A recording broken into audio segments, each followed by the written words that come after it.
জঙ্গিবাদ নিয়ে আবারও মেইনস্ট্রিম ও সোশ্যাল মিডিয়া আলোচনা হচ্ছে। অনেকে বিষয়টাকে সন্দেহের চোখে দেখছেন। এ বিষয়ে আপনার দৃষ্টিভঙ্গি কি? প্রথম কথা হলো যে পশ্চিমা সাম্রাজ্যবাদীদের অনেক বড় একটা অস্ত্র হলো মুসলমানদেরকে জঙ্গিবাদের তকমা দেওয়া, ট্যাগ দেওয়া। ইরাককে তারা ধ্বংস করেছে, মরণাস্ত্র আছে এই অজুহাত তুলে। কিন্তু মরণাস্ত্র পাওয়া যায়নি, দেশ কিন্তু ধ্বংস হয়ে গেছে। তারা সরিও কিন্তু বলেনি। এই একটি এক্সাম্পলে যথেষ্ট তাদের এই জঙ্গিবাদের তথাকথিত এই খেলা, এই নাটক বোঝার জন্য। মুসলিম দেশগুলোকে, আমাদের মতো দেশগুলোকে চাপে রাখার জন্য তারা এই জাতীয় ইস্যুগুলোকে নানাভাবে ফুলিয়ে ফাঁপিয়ে প্রকাশ করে। আমরা জানি আমাদের দেশে চাঁদাবাজি, সন্ত্রাস, বহুবিধ অন্যায় অপরাধ কর্মকাণ্ড হয়। মানুষের নিরাপত্তা এখানে বেশ কিছু ক্ষেত্রে আমরা দেখি যে বিঘ্নিত হয় দারুণভাবে। এই সমস্ত বিষয়গুলোর জন্য বিগত সরকারগুলোর বিশেষ কোনো উদ্যোগ না থাকলেও আমরা দেখেছি জঙ্গিবাদ, তথাকথিত জঙ্গিবাদ দমন করবার জন্য প্রায় 15 থেকে 20টা উইং বা ডিপার্টমেন্ট নিরাপত্তা বাহিনীগুলোর রয়েছে।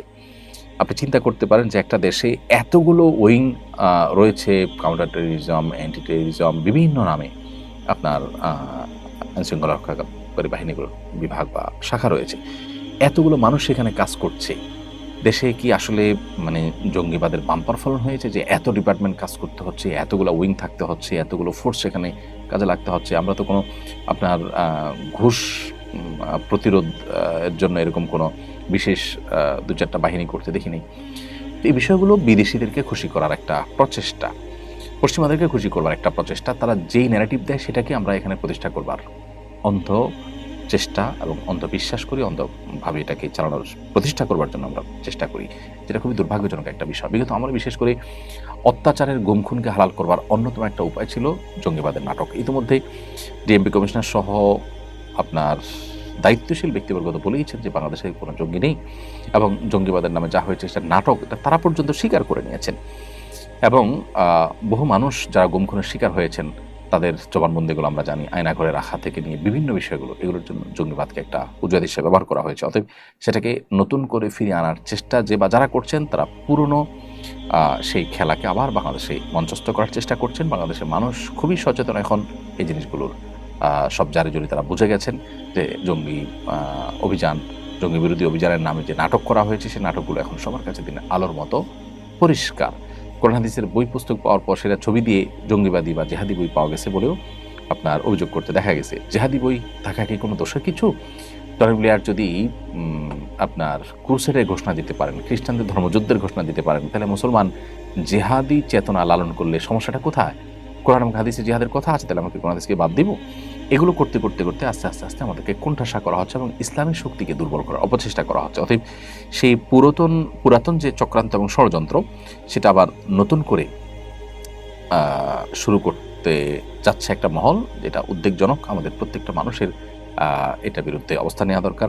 বিশেষ করে মানবাধিকার বিষয়ক যে জাতিসংঘের যে কমিশন হতে যাচ্ছে সেই কমিশনের বিরুদ্ধে জনগণ নানাভাবে তাদের মতামত ব্যক্ত করছেন। এরকম একটা সময় মানুষের দৃষ্টিকে অন্যদিকে ফেরাবার জন্য এটা করা হচ্ছে কিনা। যুক্তরাষ্ট্রের সঙ্গে যে নিরাপত্তা চুক্তির কথা শোনা যাচ্ছে সেটা আপনার বাস্তবায়নের দ্বার প্রান্তে। অতএব সেটার যৌক্তিকতা তৈরি করার কোনো চেষ্টা করা হচ্ছে কিনা এই সমস্ত ঘটনার মাধ্যমে সেটা খতিয়ে দেখা দরকার। সাইম ইসলাম আপনি লিখেছেন, হাঁটু এবং কোমরের সমস্যা থাকলে চেয়ারে বসে নামাজ পড়া যাবে কি না? ভাই সাইম ইসলাম, হাঁটু এবং কোমরে যদি এত বেশি অসুবিধা থাকে, এত বেশি অসুস্থ থাকে এবং ব্যথা থাকে যে আপনি রুকু সিজদার জন্য যে মুভমেন্ট সেটা করতে পারেন না, কোনোভাবে অসহনীয় কষ্ট হয়, অসুস্থ হয়, তাহলে সেক্ষেত্রে আপনি চেয়ারে বসে নামাজ আদায় করতে পারবেন। আর যদি সমতলে বসে বসে সালাত আদায় করার সুযোগ থাকে তাহলে সেটা আপনি করবেন। সেটা যদি না হয় তাহলে চেয়ারে বসে নামাজ আদায় করতে পারেন। কিন্তু যে অপারগ হলে তখন শুধুমাত্র একটু অস্বস্তি লাগছে বা একটু কষ্ট হচ্ছে, এটার উপর ভিত্তি করে আপনি চেয়ারে বসে নামাজ পড়া শুরু করলে সেটি সঠিক হবে না। এরপর লাইলা হক লিজা আপনি লিখেছেন, আমার ছেলে হওয়ার সময় আমার খুব কষ্ট হয়। ডাক্তার সিজার করার সিদ্ধান্ত নেন। আমি আল্লাহর সঙ্গে ওয়াদা করেছিলাম নরমালি হলে এতিমখানায় একটি খাসি দান করব। আমার ছেলের বয়স 7 বছর, এখন সম্পন্ন করতে পারিনি। এই ওয়াদা করা কি আমার সঠিক হয়েছে?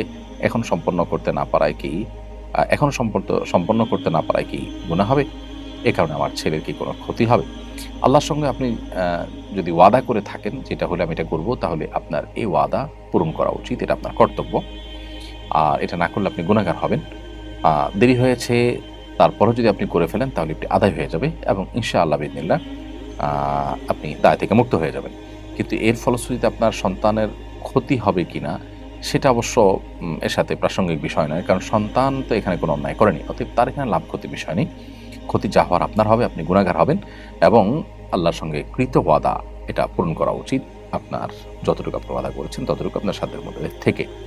সো আপনি আগে করতে না পারলে এখন এটিকে পূরণ করবার চেষ্টা করবেন।